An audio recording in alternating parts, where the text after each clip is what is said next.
everybody, and welcome back to What the Health with Dr. El, where I share with you short, sweet, and evidence-based answers to important health and wellness questions. And today's question says, what is the best way to measure my muscle mass, and how can I maintain my muscle mass as I age? The easiest way to measure your muscle mass is by doing a DEXA scan. That's the same test we do to measure our bone density. It can also give you an idea about your body composition and fat percentage. In terms of keeping or maintaining our muscle mass, there are three ways to do so. The first way is to make sure that we are getting enough proteins from our diet, especially the essential proteins necessary to build and grow our muscles. And number two is to do resistance or strength exercises, and I'm gonna share with you a few today. And number three is to include some of the foods that contain natural polyphenols or phytochemicals like alginates that turn into a substance called urolithin A, which is necessary for a process called mitophagy, that is a way of getting rid of all the damaged mitochondria in the muscles. They self-eat themselves, and then after that the muscle is capable of generating new healthy mitochondria to produce energy. Number one, in terms of protein. Not all protein is equal. So animal protein has different types of amino acids that does not exist in plant protein. They are all good, but animal protein is the best source for the amino acids, all the essential complete amino acids we need to rebuild our muscles. If you are a vegan or a vegetarian, then I would highly recommend that you supplement with branched amino acids because some of plants lack some of the essential amino acids we need. So I personally prefer animal protein like meat, chicken, fish, eggs, and so on. They are all good.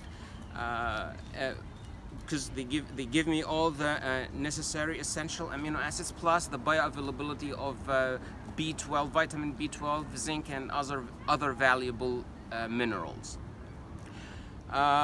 Some people would say, oh, there is a lot of athletes who are vegans or vegetarians and they have, huge muscles. Yes, they do, but these are athletes. They make up for the lack of some essential amino acids by exercise, strength training, and resistance training and all that. If you're not an athlete, then you really need to consider supplementing with branched amino acids.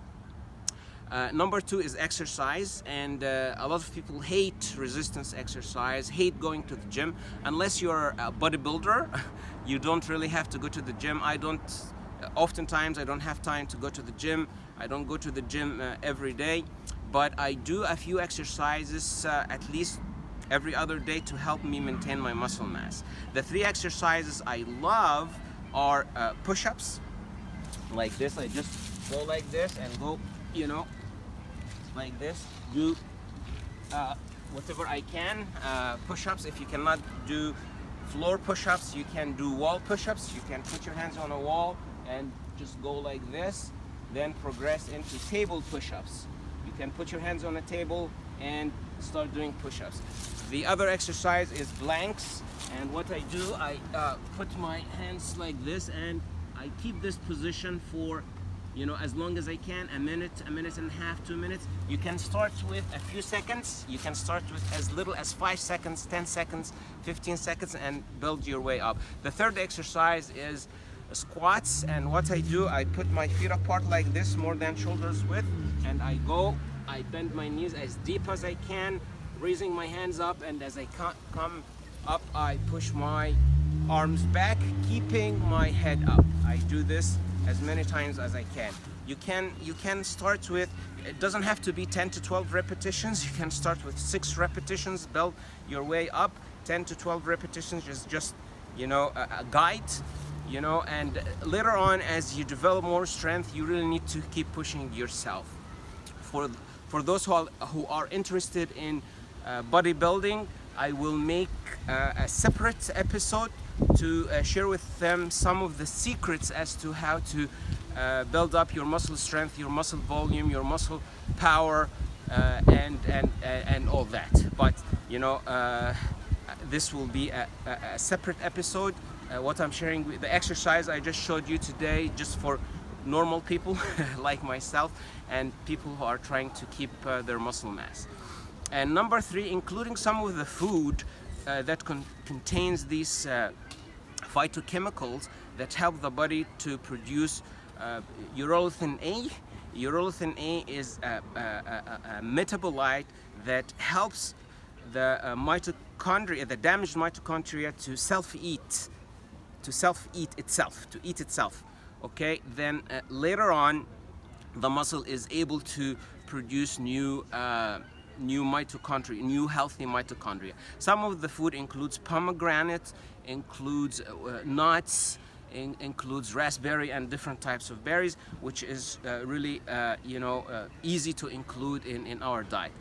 Just a word of caution that not everybody is capable of turning the alginates, the alginic acid, into urolithic A. Only maybe half of the population or less is capable of doing that. So do not depend on that mainly or primarily. You should really depend on protein, getting enough protein, at least 30% of your diet. I personally get half of my weight in pounds in grams. So if you weigh 200 pounds, then you need to eat at least 100 milligrams of protein. And also resistance exercise, and I shared with you some. Okay, I hope that was helpful. You guys stay safe, stay well, and see you next time.